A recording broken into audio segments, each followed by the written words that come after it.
even know how to talk about these terms cohesively, like, hey, these are character labels, terms of endearment, ways to out how much brain rot you have. Hello, lovely viewer. Today we are going to go over character designations, denominations, monikers, pet names. All of these terms fall under the umbrella of characters that hold some significance for you and for whom you care about in some way, albeit with some little nuances for each identifier. We're about to get very, very chronically online. Many of them are used interchangeably or mashed together and have overlap with one another. It really just boils down to a way you can convey, hey, that character, my favorite little guy. Also, real quick, if you like my outfit, I want to shout out Vapor95, a vaporwave clothing company whose stuff I'm currently wearing. I love these bubble tea joggers. They're super comfortable and cozy, as well as this Don't Dream jellyfish bomber jacket. They've got a lot of unique, neat pieces in their store, so if you check it out and you find something you like, then use my code ColeyDoesThings at checkout for 15% off your entire purchase. Okay, I'm gonna start off with the terms that are more commonly used and well known, and then dive into the more niche stuff, and then visit terms that are still thrown about but are considered to be a little more outdated. Blorbo, or blorbo from my shows. Your favorite character, the character you think about the most. A character you, for some reason, decided to make your entire personality. When you think about them, your head is just full of key smashes. A character who's a blorbo does not have any inherent traits that make them a blorbo compared to other character types. They are made a blorbo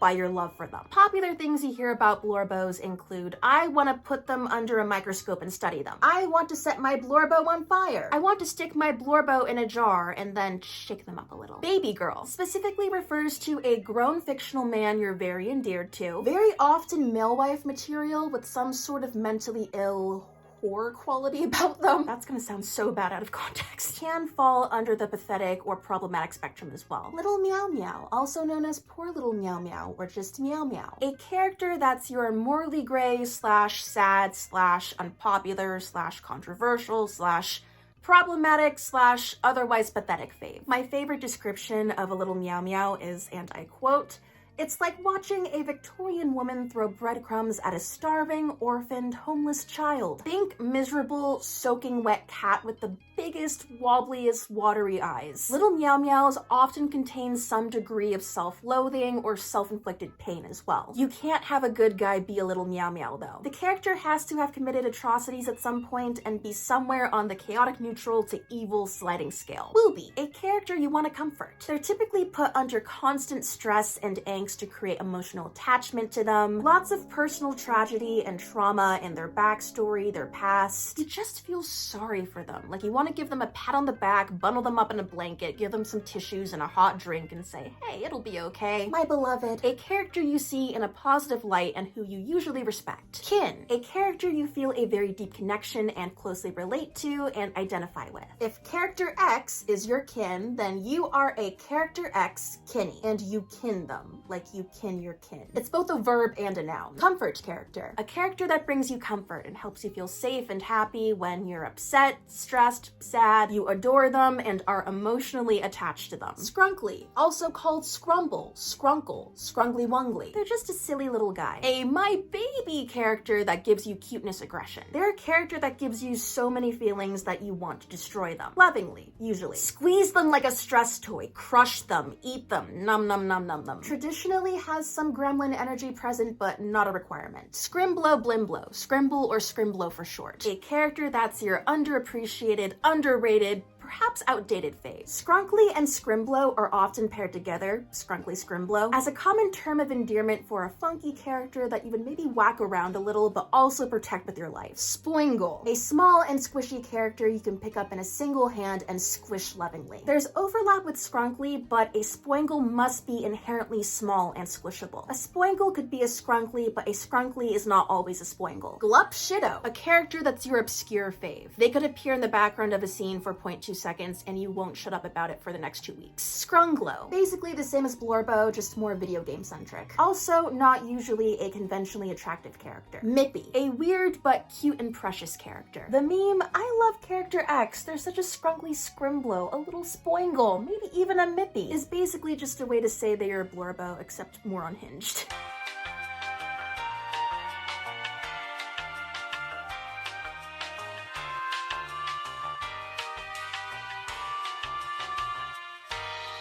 One thing to note is that many of these terms originated on Tumblr during the Great Tag Ban TM, when lots of asinine words on the site were blacklisted in an effort to control mature content, so users just created new ones. There's a couple more Tumblr-specific terms. I don't see them used as much on other social media, and they have other meanings as well, but in terms of referring to characters, EBDB, a character you would send to super hell, or plinko, or just plinko, a character you torment for fun for whatever reason. Maybe they annoy you, so you just want them to be tormented in plinko limbo forever. Terms that are still utilized but are kind of polarizing due to their heavy usage in the mid-2010s are cinnamon roll, a character that is too good for this world, too pure, a character that's inherently good, and bean, or small bean, a character so adorably cute, sweet, and cuddly that you can't help but tear up. Here are some diagrams that attempt to capture the effervescence of these terms, the overlap some of them share. There's also the I can fix him and I can make him worse subcategories. Congratulations! You can now speak character brain rot. I kind of just feel like I sullied a lot of your minds. I want to apologize. There may be some variation in these term definitions due to social platform differences. A lot of the time it's just kind of like a vibe thing. But yeah, hope you enjoyed this lesson on character identification. If you want to share who your blorbos, scrunklies, and scrunglows are in the comments, then feel free to do so. I feel like I just spoke Simlish for the last hour. Thanks again for watching, guys, and I will see you in my next video.